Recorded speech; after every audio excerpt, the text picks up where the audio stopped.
It was a bright Saturday morning when I rolled open my workshop doors, ready to work on my custom motorcycle. The smell of metal, oil, and freedom filled the air until I saw her car sitting right in the middle of my workshop. HOA Karen, again. Karen, my overly nosy neighbor and self-appointed HOA enforcement officer, had a bad habit of crossing boundaries. She'd parked her silver SUV right inside my property, probably because she needed shade. I stared at the car, jaw clenched. My no parking signs were bold, clear, and impossible to miss. Just as I was about to knock on her door, Karen strutted across the street wearing her usual smug expression and sunglasses perched high on her head. "Morning, Tom," she chirped. "You weren't using the space anyway. I'll move it later." "Karen, this is my workshop, not public parking," I snapped. "I have projects inside that car's blocking." She waved dismissively. "The HOA rules say we share community spaces. Maybe next time, build a proper fence." That was the last straw. I'd tolerated her snooping, her constant rule reminders, and even her photographing my lawn for violations. But parking inside my private workshop? That crossed the line. I went back inside, fuming, and stared at her SUV for a while. Then a mischievous idea sparked in my head. I was a welder after all, and nothing says "don't park here again" like a sealed garage. I measured, cut, and began welding a steel plate across the outer doors, sparks flying like fireworks. The sound was oddly satisfying. Karen's SUV was now officially locked inside my workshop. That night, I posted a sign on the sealed doors. "Private property, unauthorized vehicles, may be retained until owner learns boundaries." Then I packed my bags. I had a week-long vacation booked in Mexico. By morning, Karen's panicked voice echoed across the street. "You can't do this. My car's in there." I just smiled, tossing my luggage in the truck. "Call the HOA, Karen. Maybe they'll weld it back open." Her jaw dropped as I drove away, the sound of her shouting fading in the distance. I didn't realize at the time that was only the beginning of Karen's meltdown. By the time my plane touched down in Mexico, my phone had already exploded with missed calls and angry messages. 20 of them were from Karen, 10 from the HOA, and 3 from an unknown number that I suspected belonged to the police. I laughed, sipping a cold drink on the beach. "She's probably losing her mind right now," I muttered to myself. Meanwhile, back home, Karen was doing exactly that.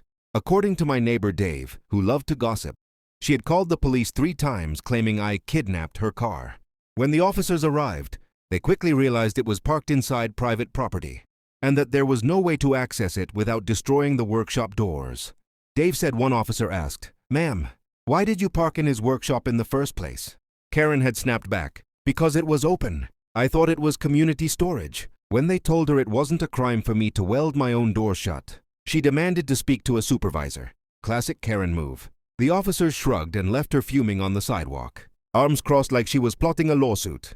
By midweek, she had called a locksmith, a tow truck, and even a welder to break open the doors. But no one would touch it without my consent.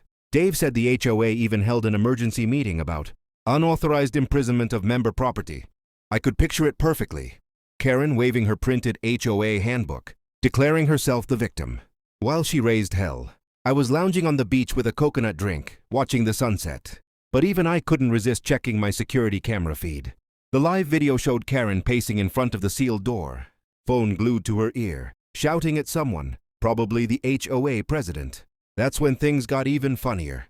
2 nights later, Dave sent me a picture. Karen had set up a lawn chair outside my workshop, as if guarding it from me. She even taped a handwritten sign that read, "Do not trespass, vehicle under HOA protection."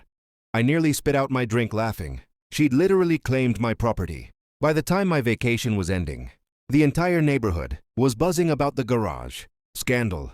Some were on my side. Others whispered that I'd gone too far. But I wasn't done yet. When I got home, I planned to give Karen a real lesson about boundaries. When I pulled back into my driveway a week later, sunburned and relaxed, I found half the neighborhood standing around my workshop like it was a tourist attraction. Karen's silver SUV was still trapped inside, and she was pacing back and forth, talking loudly on her phone. As soon as she saw me, she stormed across the lawn, waving her HOA clipboard like a sword. "Do you have any idea what you've done, Tom?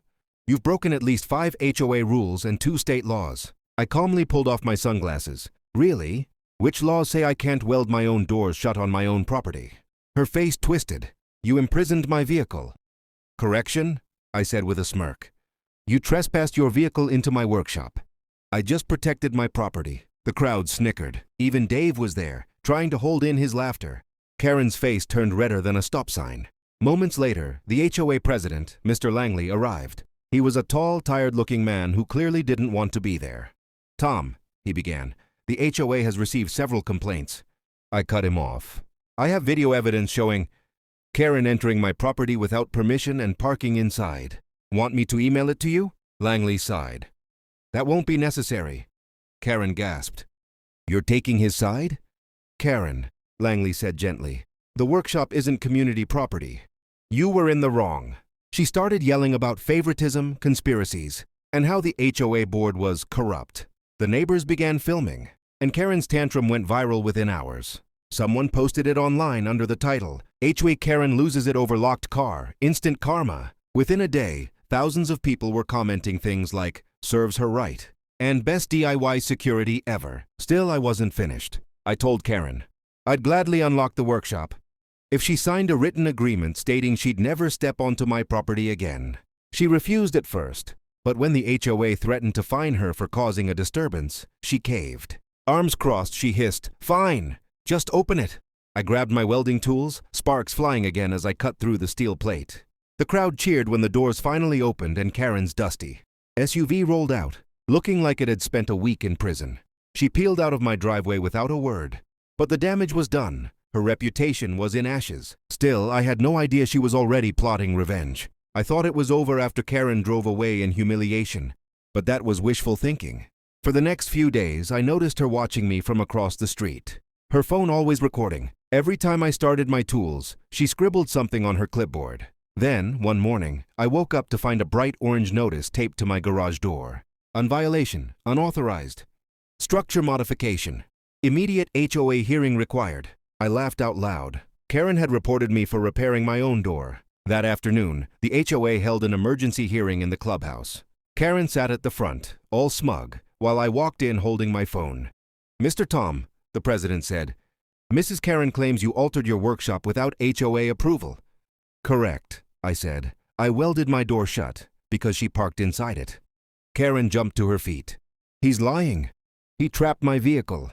Without a word, I mirrored my phone to the projector and played the security footage, clear as day, showing her walking onto my property, opening the workshop and parking her SUV inside. Gasps filled the room. The HOA board members exchanged looks. Langley, the president, turned to her and said, "Karen, do you understand that you trespassed and then filed a false complaint?" Her mouth fell open. I thought—" "Enough," Langley interrupted. "You're fined for misuse of HOA authority and public disturbance." The room erupted in murmurs.